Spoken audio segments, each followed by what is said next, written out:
Assalamualaikum warahmatullahi wabarakatuh. Halo sahabat tani. Pada video kali ini saya akan membagikan tips menanam padi agar tidak layu dan stres. Sahabat tani, saat menanam padi yaitu memindahkan bibit padi dari winihan atau kotakan ke pematang sawah, terjadi proses pencabutan kemudian pemindahan ke tempat yang baru. Nah, tidak sedikit ya dalam penanaman padi ini, padi mengalami proses layu dan bahkan ada tidak sedikit yang mati. Dan ini akan memakan waktu dan biaya lagi ya untuk proses penggantian bibit padi yang mati ditanam. Lalu apa saja sih tipsnya? Ikuti terus video saya ya, karena ini sangat bermanfaat buat kalian semua.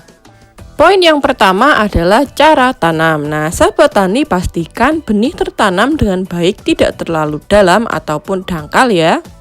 Benih padi harus ditanam dengan baik, tidak terlalu dalam ataupun terlalu dangkal, agar pertumbuhan tanaman optimal.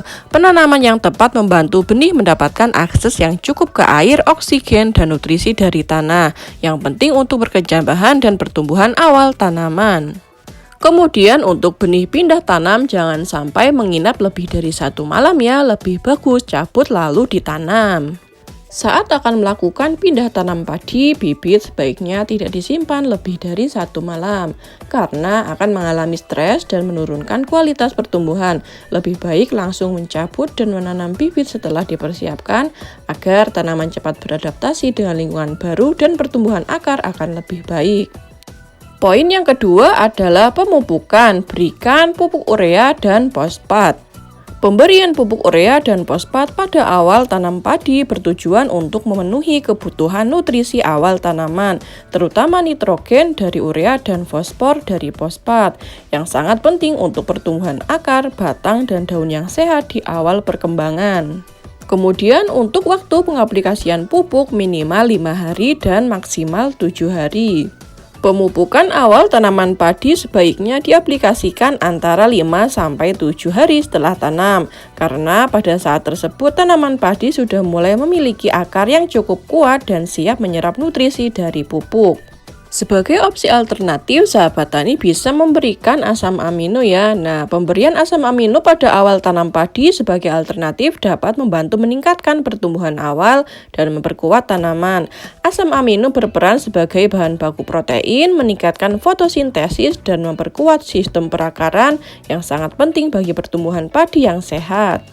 Jika sahabat tani ingin memberikan asam amino, lebih baik diberikan 4 hari setelah diberi pupuk tabur ya. Poin yang ketiga adalah lahan dan air. Pastikan sahabat tani olah lahan dengan benar ya atau gembur. Mengolah lahan dengan benar saat akan menanam padi sangat penting, karena akan menghasilkan tanah yang lebih subur, memungkinkan tanaman tumbuh optimal dan meningkatkan hasil panen.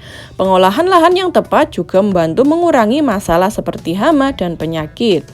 Kemudian jangan terlalu banyak air ya, kalau bisa dibuat macak-macak saja, jangan sampai lebih dari 50% tanaman terendam.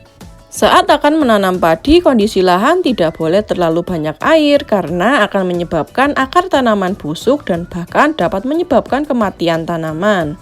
Kondisi lahan yang terlalu basah juga dapat menjadi tempat berkembang biak berbagai hama dan penyakit tanaman yang dapat mengurangi hasil panen. Poin yang keempat adalah benih. Tanam benih muda antara usia 20 dan maksimal 25 hari setelah tanam.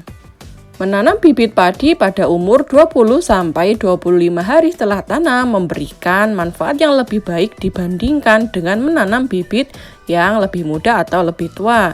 Bibit pada umur ini sudah memiliki pertumbuhan akar yang baik, adaptasi yang cepat, dan tahan terhadap stres, sehingga hasil panen akan lebih tinggi dan kualitas padi akan lebih baik. Kemudian sahabat tani, pilihlah benih yang tidak terlalu hijau. Saat memilih benih padi, benih yang tidak terlalu hijau atau berwarna coklat kekuningan lebih baik daripada benih yang terlalu hijau.